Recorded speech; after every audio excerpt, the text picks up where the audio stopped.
cabizbajo, enfundado en la capucha de su sudadera blanca. Era de noche y todo estaba bastante solitario.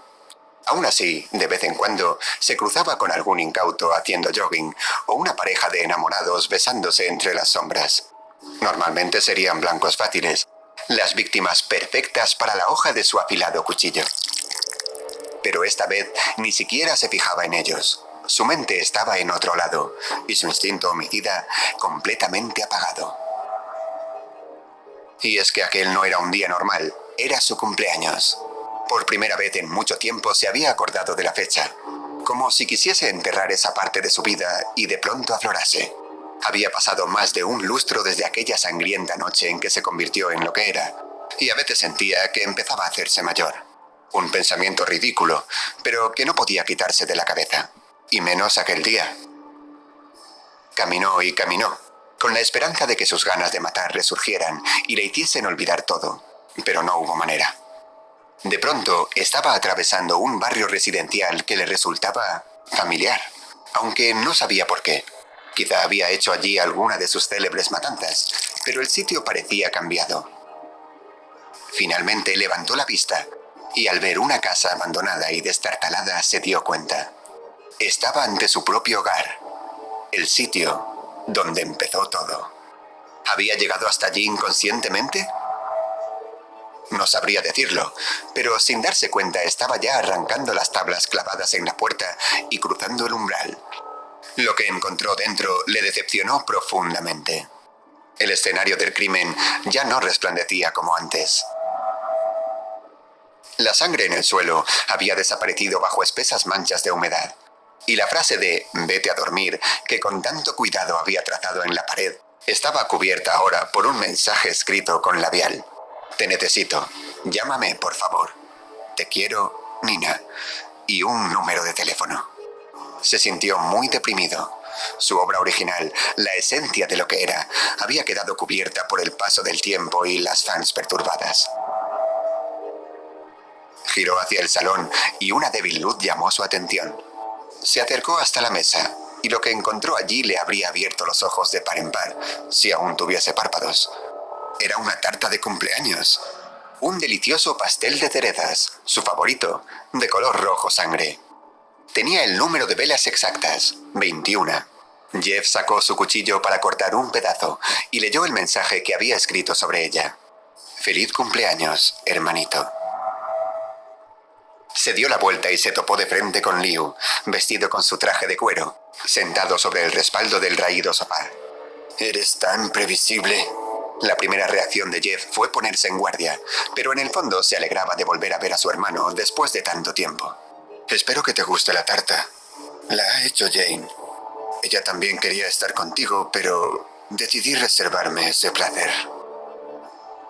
Jeff escuchó un grito ahogado y vio a Jane en un rincón, atada y amordazada, luchando por liberarse.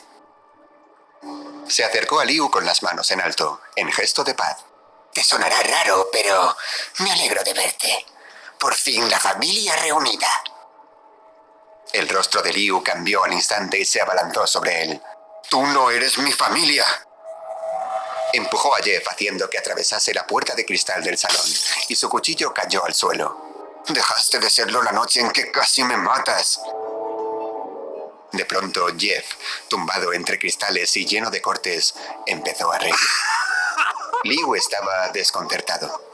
«Si estás vivo, hermanito, es gracias a mí. Fui yo quien llamó a la ambulancia, nada más salir de la casa». Liu agarró el cuchillo del suelo. «¡Mientes!». Intentó apuñalar a Jeff, pero este lo esquivó y de una patada lo tumbó en el suelo, recuperando de nuevo el cuchillo. Liu buscó a su alrededor algo con lo que defenderse. Agarró uno de los oxidados barrotes de la barandilla de la escalera y lo arrancó de cuajo con furia. Forcejeó con Jeff hasta inmovilizarlo sobre el suelo y empezó a desahogarse golpeando sin parar su cabeza.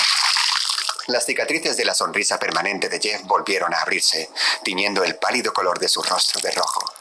Siguió descargando su ira hasta que, de pronto, sintió un punzante dolor en un costado.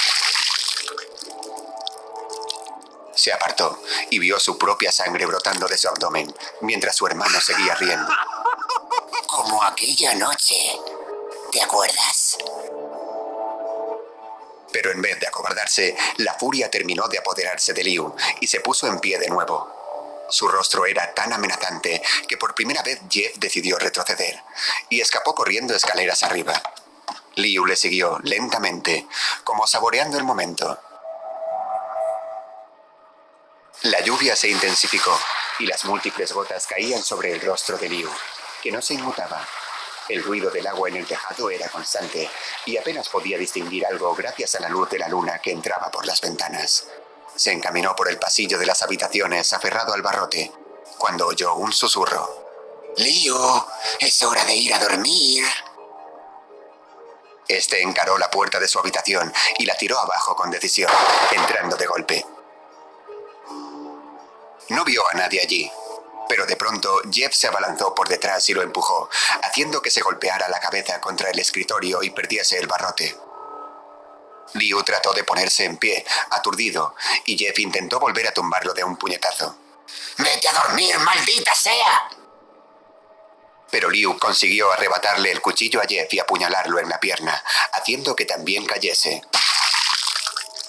Los dos comenzaron un interminable forcejeo, tratando de hacerse con el arma, haciéndose cortes y heridas sin parar el uno al otro.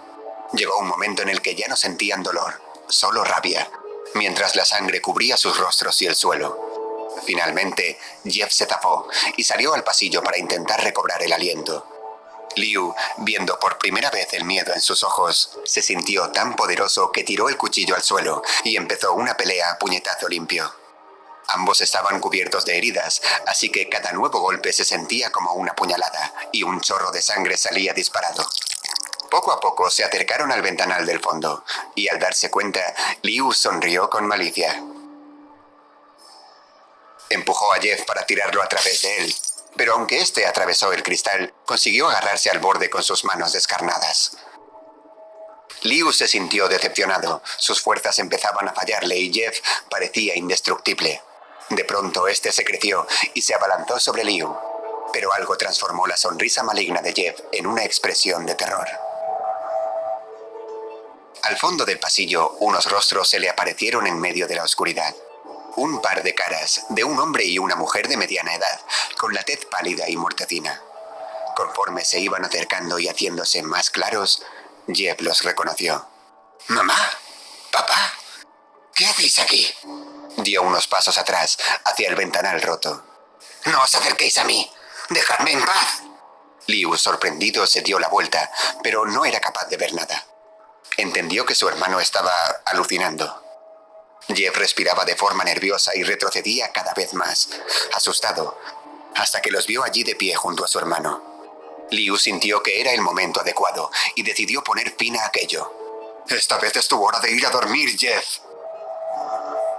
De un empujón lo tiró a través del ventanal y su cuerpo voló 10 metros hasta estrellarse contra el duro cemento del patio trasero. Fuera, la lluvia había parado por fin. Liu se inclinó sobre el cuerpo de su hermano y le palpó el cuello y el pecho para asegurarse de que estaba muerto. Dejó el cuchillo sobre su regazo, como si fuese el funeral de un guerrero, y se agachó para susurrarle unas palabras al oído. «Lo siento, tenía que acabar con esto». En ese momento, volvió a sentir un punzante dolor en su costado. Miró al rostro desfigurado y empapado en sangre de Jeff, que apenas movía los labios. Esto aún no se ha acabado, hermanito. Mareado y sin fuerzas, Liu se dejó caer, yaciendo en el suelo junto al cuerpo de su hermano. Los dos, juntos de nuevo, en el patio donde tantas veces habían jugado. Mientras escuchaba unas sirenas de ambulancia de fondo y antes de perder la conciencia, Liu pronunció débilmente una frase. «Feliz cumpleaños, Jeff».